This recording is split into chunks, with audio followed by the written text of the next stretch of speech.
শিলডুবি পঞ্চায়তৰ দক্ষিণ বাৰিক নগৰ অঞ্চলৰ একমাত্ৰ যান বাহন যাতায়াত পথটো নেৰানেপেৰা অৱস্থা।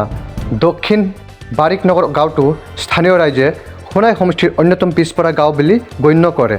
চলিত বাৰিষাত একমাত্ৰ পথটো অগম্য হৈ পৰাত যাতায়াতত যথেষ্ট অসুবিধাৰ সন্মুখীন হৈছে স্থানীয় ৰাইজ।